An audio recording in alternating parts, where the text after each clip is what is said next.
Hey guys, welcome to the secret history living inside of your aquarium. Today we're going to talk about a couple things that a lot of people have asked me to discuss, and that is farm fish versus wild fish. And we're not talking about tilapia or trout or salmon or things like that. That's a whole other bag of worms that we're not going to worry about right now. What we're talking about is the little fish in fish tanks, barbs, tetras, cardinal tetras, neon tetras, cichlids, dwarf frogs, guppies, that kind of thing, goldfish.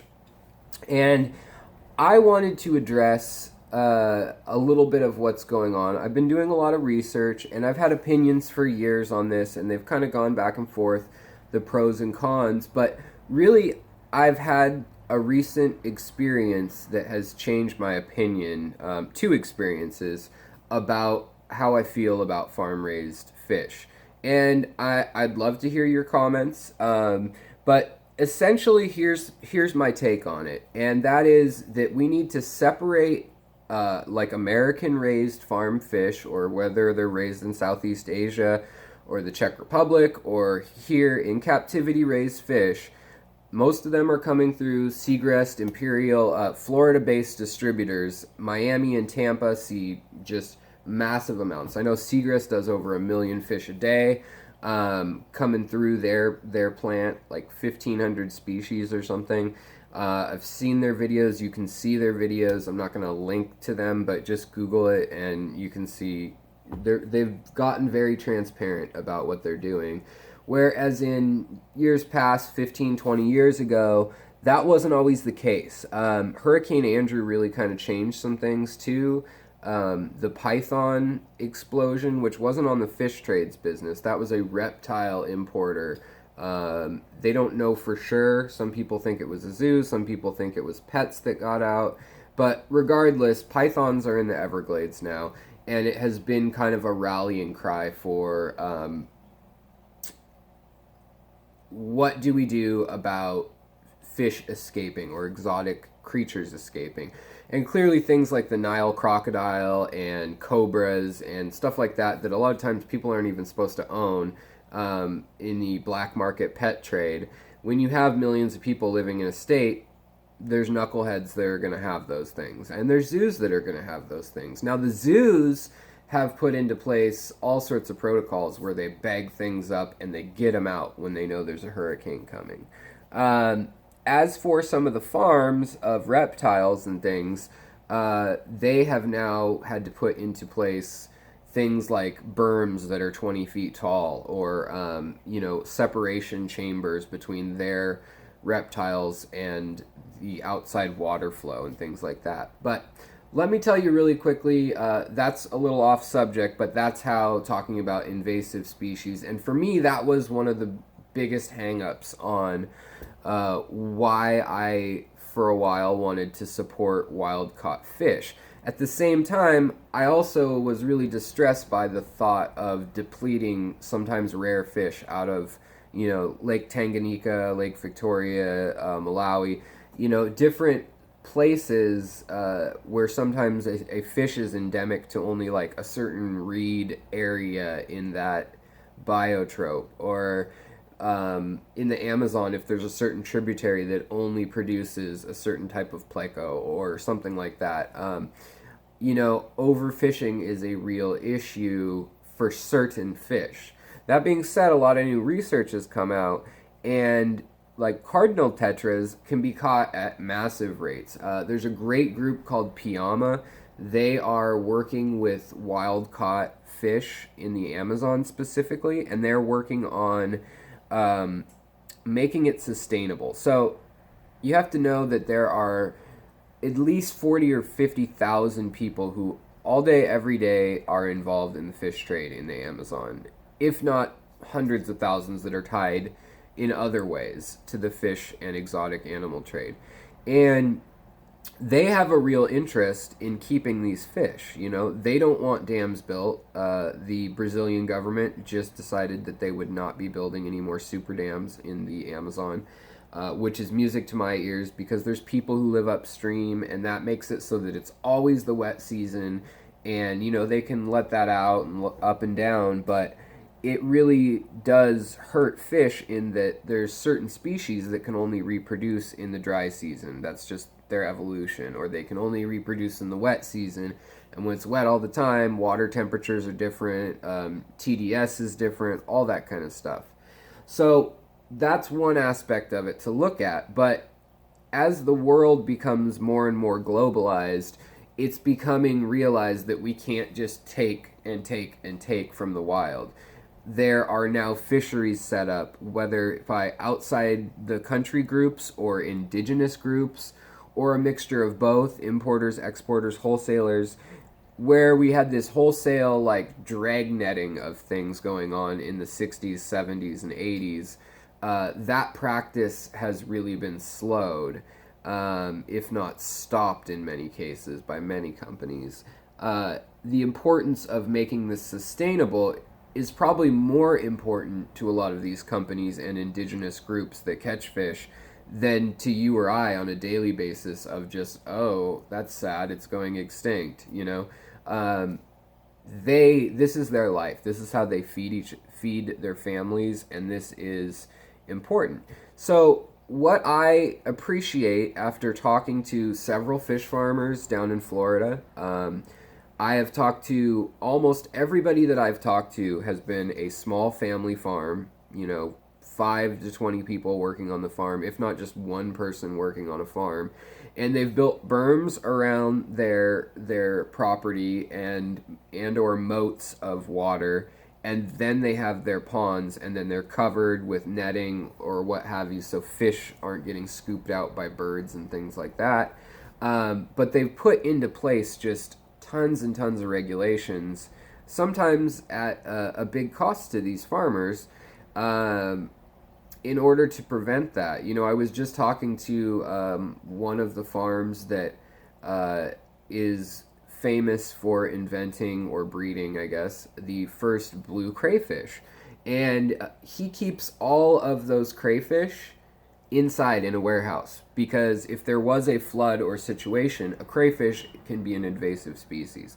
So I just want people to know that it's not like it used to be. There is oversight, and people are really looking at species that could be a problem. Like, we're talking alligator gar or piranha. Not that they're raising piranha down there in much scale at all, but like pacus, arowanas, predatory fish, oscars, things like that. A lot of them have been moved into indoor ponds or ponds that are more inland. And also they've based those ponds in the Tampa area, and that's not by accident. My wife is from Tampa, her family is out there, and she actually, originally she's from Ohio, but she went to college in Tampa and then stayed there for a decade. And so Tampa is situated on the Gulf Coast side, and it rarely gets direct hits by hurricanes. Unfortunately, Hurricane Irma this year did smack it really hard, and they got like 20 inches of rain in an hour. So beyond that, there is the possibility of certain farms having some fish get out, and it's usually little teeny fish like tetras and things that get gobbled up instantly. They're like a fishing lure. Beyond that, there are a lot of established invasive species in Florida from sins of the past, so to speak. When it was just open ponds being filled up with water from waterways that were even, and then really the concern was just not to have your fish escape. That's not the case at all anymore. And so I think it's really important to talk about that element, because that was my biggest hang up for years, and now that has been really thoroughly addressed. And you can't deny that somebody is going to be keeping their Oscars in a 40-gallon tank, and they're going to have 3 of them, and they're going to get big, and maybe they're a breeding pair or trio, and if they don't tear each other apart, that would actually be an accomplishment. But they put them into the wild, and in a pond, they breed in this pond, it floods during the hurricane, and boom, they're out. So Florida is just the perfect incubator for that to happen, and it's not the fish industry per se that's just responsible. There's a lot of really irresponsible fish and plant owners that don't know what to do. There's a hurricane, or there's, they can't pay rent, or they can't keep this fish that's gotten huge, and they think, I don't want to kill it, I want it to live in this water. Well, I'll put it in this pond at a golf course. It'll never get out of there. Well, it floods during a hurricane, and now it's in the water system. So I don't think that we should be throwing as much flack at, certainly not at Seagrass and distributors and things, but at these farmers that are, when it comes down to the end of the day, they are hardworking people. I've talked to them, and it's a business where there used to be hundreds and hundreds of farms, and now I was told there's only 163 of these family farms left. And they're commercial farms, but they are growing the fish that we see all over. So whether that's your local pet store and you're getting neon tetras or ember tetras or guppies or goldfish, all the fish, danios and things like that we've probably all grown up with for the last 30 years, that is coming out of Florida, a lot of that. Some of the species like cardinal tetras, they're still being caught in the wild, whereas neon tetras in the recent years have now been predominantly being raised in Florida, which is awesome to me, because that is a species that sometimes is harder to catch. They catch it during the dry season. They drag net these big, they take a big net, throw it across the river, scoop out everything they see. And not to say that people aren't careful, and the bycatch they're able to throw back and so forth. And it's hard work, so I don't have anything against people catching fish in the Amazon. But if you can raise them at home, give jobs to U.S. Folks, and also supply those people who are importing the fish from the wild. So you're paying the people catching things sustainably in the wild, and that can't happen from pet store to the Amazon in a large scale. It just doesn't work. And that's why these farms and these fish farms of tropical fish and these producers are so integral. Sorry, I can't talk today. To keeping the connection between supporting cities of people that have popped up in in Peru and in Brazil and Uruguay and all over the world, really. I mean, Southeast Asia too, that collect fish. And saltwater fish has been a challenge because until recently they were being raised elsewhere. But I really want to stick with freshwater, other than mentioning the fact that the University of Florida has actually figured out how to raise damsels and a bunch of other saltwater fish because of brilliant work by professors and scientists and students. And that is great because it means that we're not going through the reef with lead-weighted nets and just scraping any fish that we can scare into it and letting others die that are less desirable. And that is a real thing that was happening for a time, and hopefully a lot less of that is going on as Florida, as I hope that it continues and becomes large again. Back in the day, I talked to some older fish farmers, and they said that volume was their issue back in the day. And now they've switched to more quality is another issue. Now, that's not going to be necessarily the same quality that you get from a breeder who has 12 tanks at their house and they baby their fish and they feed them, things like I do with color-enhancing omegas and algae and spirulina and, all sorts of stuff, doing water changes all the time. But when we're talking about bulk fish, these people can't make money unless they're selling their fish for 20 cents, 30 cents, 50 cents. Sometimes they're selling them by the 1,000 fish or by the pounds of fish, and they don't even count the fish. And so when you're growing like that, you really need these big ponds, and fish that aren't really a threat if they get out, which they shouldn't anyways, especially with all the protocols in place. They are absolutely, I would rather have them raised here, where we have things like controlling wage payments, we have health conditions, sanitation conditions, and things like that. And then now we have a lot of push from people like you in the hobby that are watching this, or pet store owners and things. They don't want a bag of dead fish, and nobody got into the business to kill a bunch of fish. Less than a 1% death rate is a target goal, whereas if you catch wild fish, sometimes like half of the fish die on the way back. They have to go through local distribution and quarantine, and then they have to get cleared, and you don't know always who in Peru, or sometimes in developing nations there's lots of bribery and customs and just things that people have to negotiate to get permits to get them out, and taxes and things. And then once they get out, they have to get shipped and remain at a good temperature, not get too stressed or have the ammonia get too high in the bag. Then they have to get to the airport. There can't be a snowstorm or something, or they sit in the bag and then they die there. And then they have to live with the shock of a tank. And most people are not experts at keeping their tank parameters exactly like the Amazon, having that murky water, or the tannin levels, or the TDS, and the soft versus hard water, the things, wherever you're getting your fish from, there's different parameters. Unless you're really into the hobby, and I applaud you if you are, there's some amazing people with channels out there that do that. Gary Lang and Dean Tweedle being two that I am like, wow, just awesome. They've gone out and collected things. But I recently saw Dean Tweedle speaking at the Seattle Aquarium Club, and the GSAS, that's Greater Seattle Area Aquarium Society.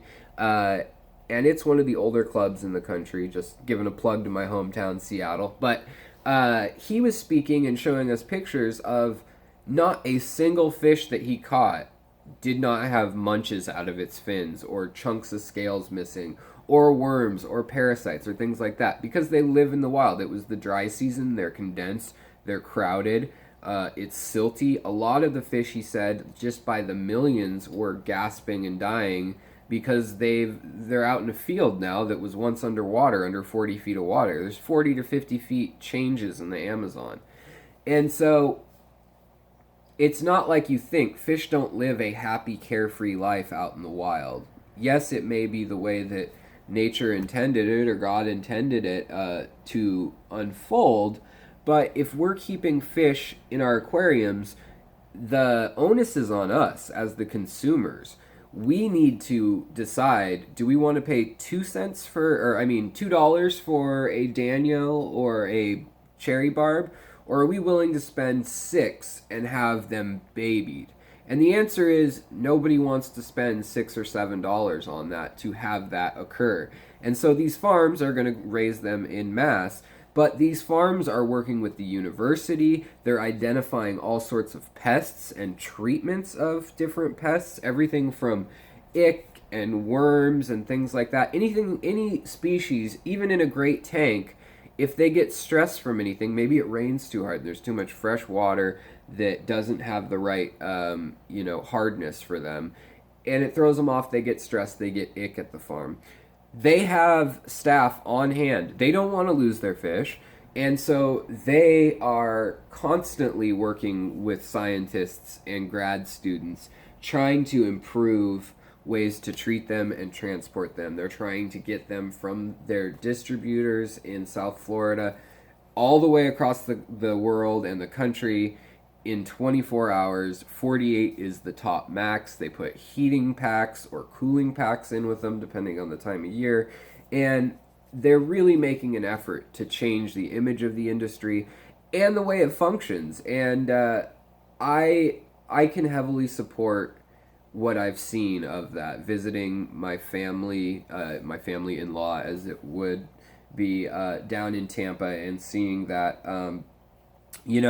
other things that you may not have thought about, but one of the downsides to farm fish is that they may not have the genetic diversity of wild caught fish, and that's one thing that constantly importing and reintroducing gene lines into those established communities of beautiful fish. Like everyone wants their neon tetra to be bright and shiny, um, but now they're learning the importance of introducing genes back in, and they're doing a lot of work with the University of Florida and with the let me look at the name. I just don't want to get it wrong, but the Research and Conservation at the University of Florida Aquaculture Lab.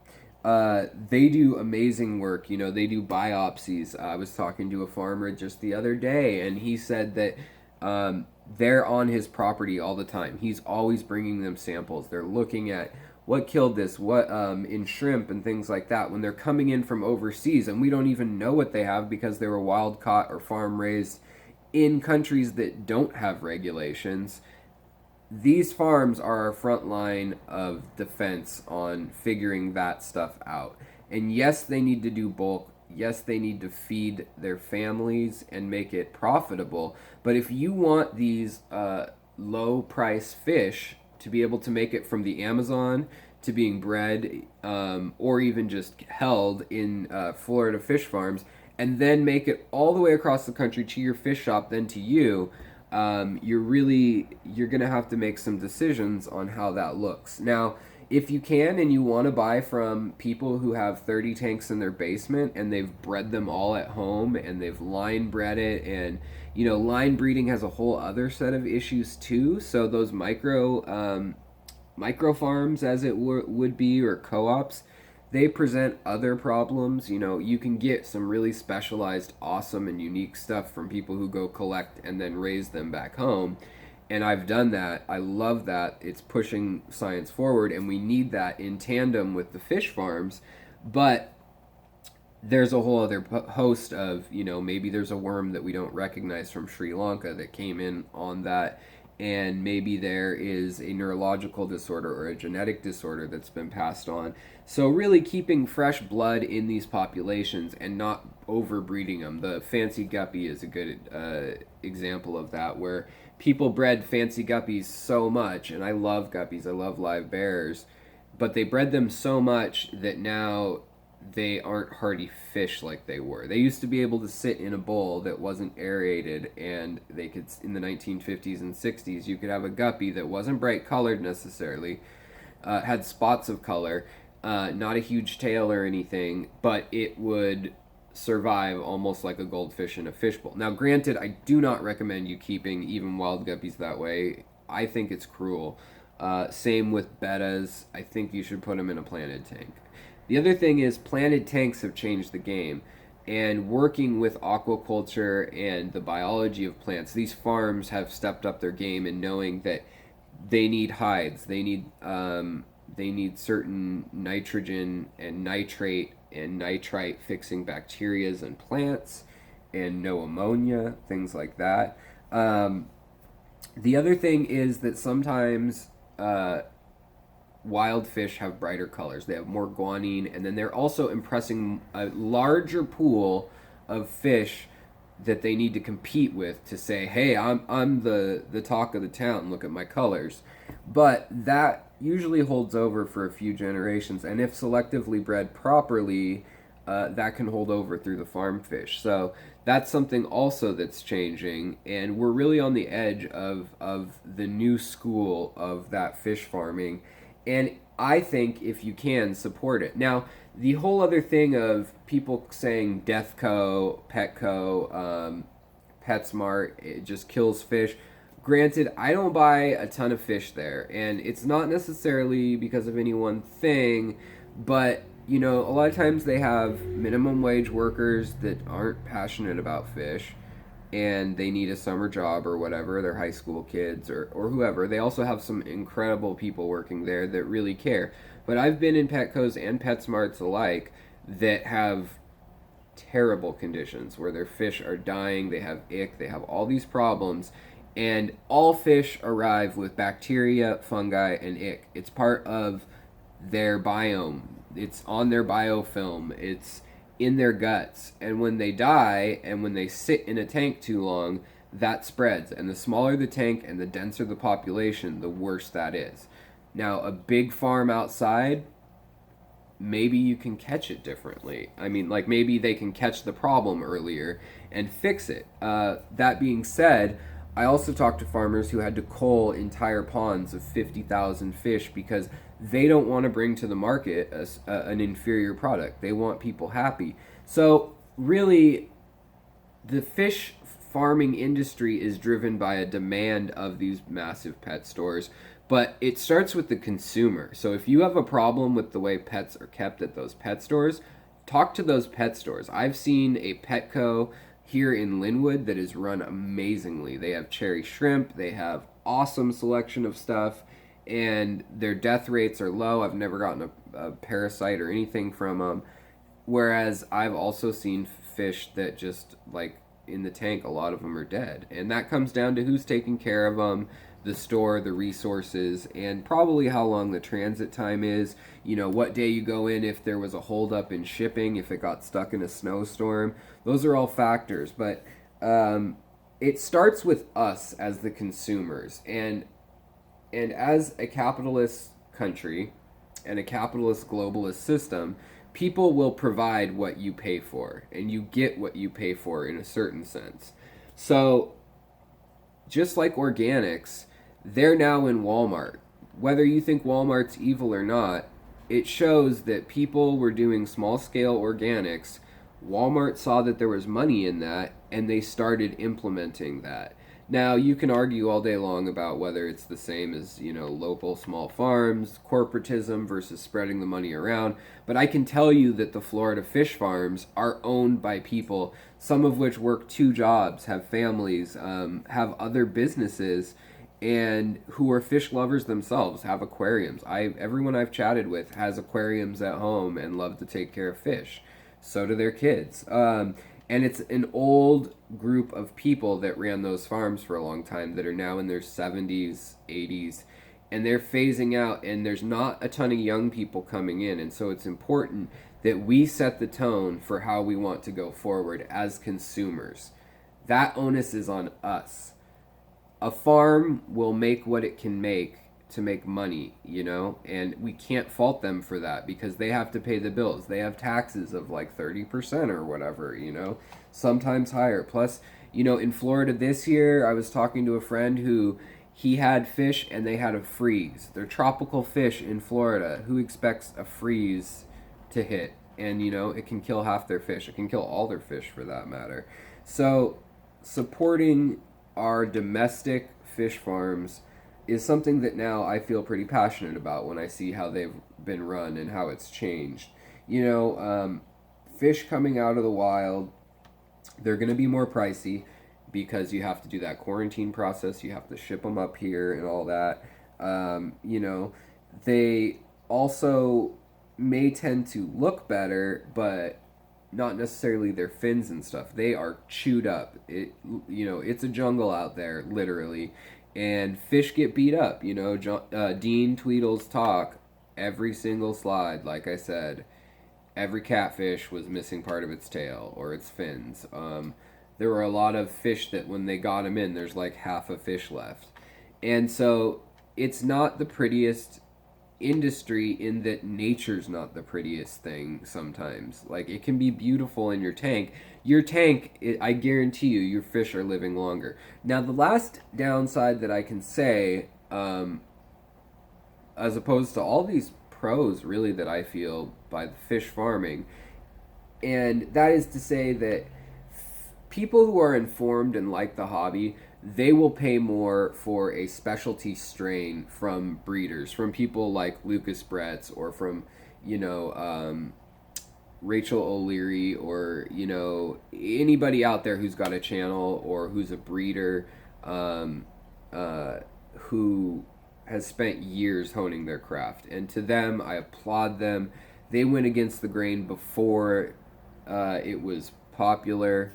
The internet has changed the game with Aquabid and stuff, and so there's a lot of choice out there. But with that choice, we need to be responsible and decide what we want to do. And for everybody, that's going to be something different. Some people are vegan, some people are meat eaters, some people are vegetarians. And for you and where you get your fish, what kind of fish you want to keep.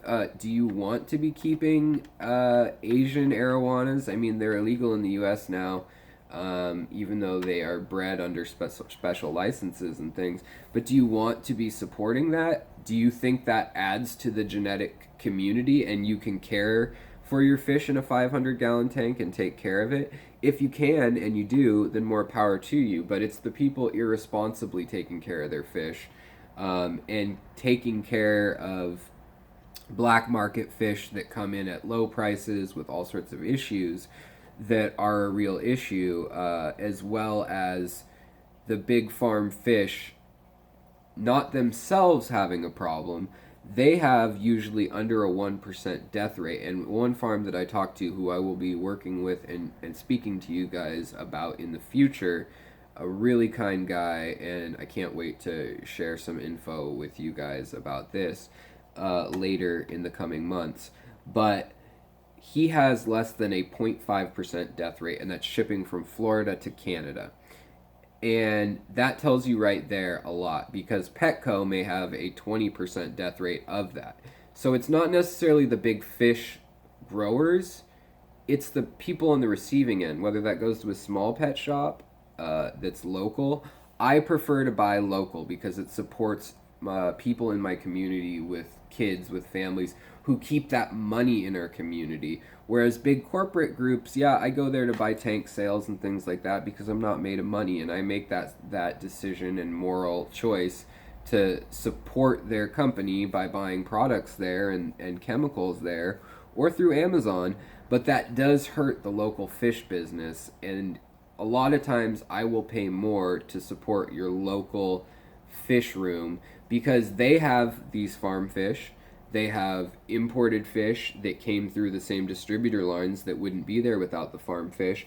And then they also have hobbyist bred fish oftentimes. And I think that's the best of all worlds. And as long as we all keep working towards the aim of loving fish and plants and understanding the ecology and biology of these systems, there's only incentive for more fish that are more healthy. Nobody wants more unhealthy, ugly fish. You know, they're going to get prettier and they're going to get healthier as time goes on and as we learn more. So, along with that, the universities get in there with the fish farms. They're learning all sorts of things about genetics, reproduction, how to raise these fish in captivity so we don't take a chunk out of the wild. But I don't have a problem with catching fish in the wild when it's done sustainably through some sort of fishery or nonprofit or collective. These people who depend on it, they are going to turn to things like logging, like deforestation and illegal logging or gold mining in those rivers, which kicks up silt, gets rid of shade in the Amazon in particular in Southeast Asia, and it warms the temperature of the water, it kills the fish, it deoxygenates the water, and it also harms the ecology of the environment at large. So these are just some of my thoughts, specifically talking about Florida farms, which is where almost all of them are in the U.S., and the shrinking industry, and my feeling that we need to support that industry. And yes, it's kind of become a monopoly with Seagrest and these other companies, but they are really trying to put out a public face and show what's going on. Yes, if you don't know about fish and you see little boxes and 20 fish in a like gallon box, you may think, oh, that's horrible. They have water cycling through there nonstop. They have nutrients in the water. Those fish are in there for like a day or 3 days, and then they're shipped out, and then they're at their location within 25 hours or 30 hours. They don't even ship on the weekends, so nothing's sitting there. So I just want you to remember that fish farmers in the U.S., they're people. I'm not a fish farmer. I don't have something to gain per se monetarily by saying this, but I've just done a lot of research, and I've kind of had a change of heart from the way things were 20 years ago when I thought about it to the way things are now with the internet and sharing information and younger generation moving into fish farming. And we don't have enough younger folks getting into fish farming that are into sustainability, aquaculture, aquaponics, things like that. and we need more of that. And we can use these same techniques to keep the Florida ecosystem safe, to keep aquariumists happy and our fish healthy, and also to learn how to treat our fish best with these universities helping. So, all in all, I think it's a good system we have in place. There's always room for improvements, but really it's on us as consumers to write your point of contact, and then they, when they hear enough, will contact where they get their things. Or if the problem's with them, they need to take care of their fish better at your local store. And whether you're in some place where there's only chain stores, I'm sorry if that's the case, make sure that they're taking care of their fish. You know, they're getting these cheap fish, and just because a fish that wholesales for $1 doesn't mean that it should be neglected. Because the fish farmers don't think that. They want money for live fish. They want to take care of these fish, and the distributors don't think that. But oftentimes the cost of doing business at the store level, things break down a little bit. And I'm not saying that's all stores. I don't want to cast anyone under the bus as a whole, because I've seen big chains like Petco, PetSmart doing good things, and I've seen them doing really crappy jobs too. Both ends of the spectrum exist, and it is what we make it. It is what you go in and talk about. So thank you so much for listening to me. I would love to hear your comments, responses. I know I'm missing things, and I know people have different points of view. I am not putting down any local breeders. I think that's incredible that they're getting rare species and keeping the hobby going. And then oftentimes people like Dean Tweedle will get a catfish raised from the Amazon, and he'll send that down. Or Gary Lang and his rainbow fish will send that down to Seagrass, so that there is a backup of those genetics, so that when Australia inevitably has an oil spill or something off the coast, and those tributaries and those rivers get, you know, depleted or overfished or whatever the case may be, things happen in nature when there's a very narrow biome that they live in. We have the genetic information and backstock. And right now we have more fish than are cataloged scientifically in the hobby, and we can work with scientists, we can work with the big companies, and we can kind of find a middle ground if we all keep talking and keep this dialogue open. And so I just want you guys to reevaluate your knee-jerk reaction to things, because some fish want to live in tight quarters, others want to live in big quarters. Betas don't want to live in little teeny tanks. They will. Killifish, they can live in little muddy puddles with bad quality water and things. Bad, I mean, it's great for them, but it would kill other fish. That being said, it's up to us to decide how they live 95% of their life. When they're coming from these farms, they're coming young usually, and when they come from the wild, they're coming old. And so you have a whole lifetime to make that fish's life better if you think it's had a bad life up to this point. And that's why I think you should kind of reconsider your take on it. Like, it's on us as consumers to make a difference in this field. And I hope you learned something. I hope that this sparks some thoughts in your head. And if I'm missing something, feel free to tell me so. Comment. I'd like to chat with folks. I know this is a really opinionated subject, but I just wanted to put in my 2 cents. I've been doing research for a few months heavily again, on top of years of paying attention to articles and doing research elsewhere. I know this year they've been hit by frost, they've been hit by 2 hurricanes in the south, and that damages infrastructure. It throws off pH and puts a whole bunch of fresh water into things. Sometimes, you know, nets get torn down and birds and things can pick off fish.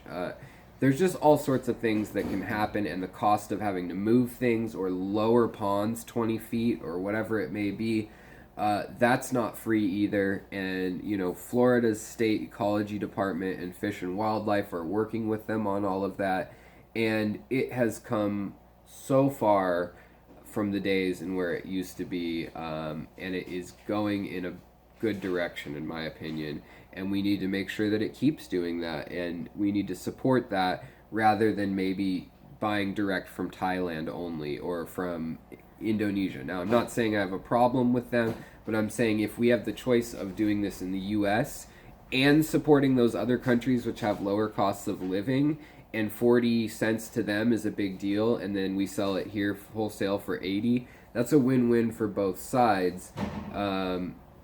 For now. Now, I think there are levels where those countries get exploited also, but that's a whole other subject, and that has to do with a lot of importers, including small-scale hobby breeders and specialists. So, thank you so much for watching. I hope this sparks some things in your head, and you can comment back. Tell me I'm totally wrong. Tell me I'm right. Whatever you think, I'm happy to hear from you guys. I'm here to provide facts and information that I've learned, and I'm here to provide thoughts and things like that.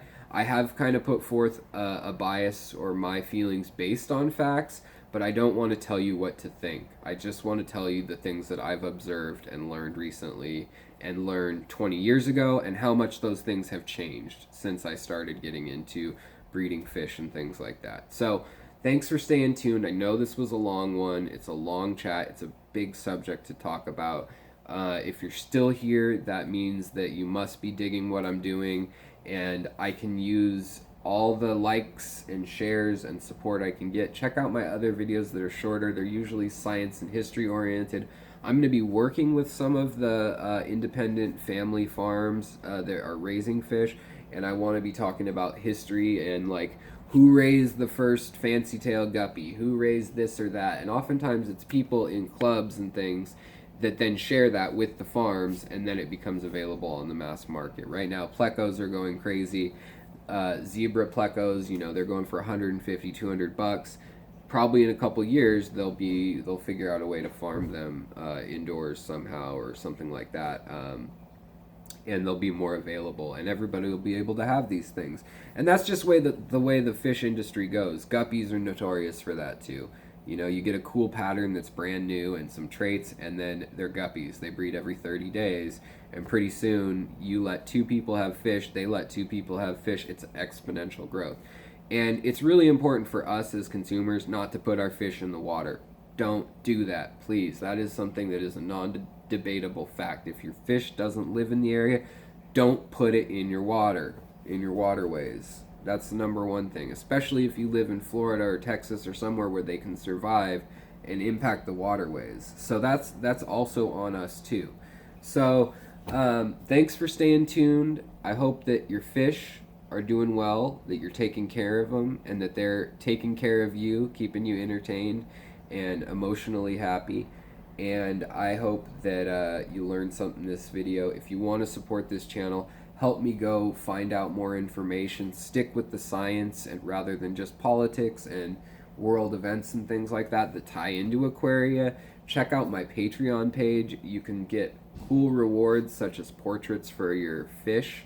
I know people who have prize-winning fish and shrimp and things like that, and they want them painted or illustrated. I've got options to actually get offspring from my stock, as well as, I don't sell my stock right now as a business or anything like that, but I'm willing to share it with you people in this community we're building on this channel. So thanks for staying tuned for such a long video. It's almost a documentary lecture, and if you stuck with me this long, you must be getting something out of this, and maybe it's worth $1 of your entertainment to check out on Patreon.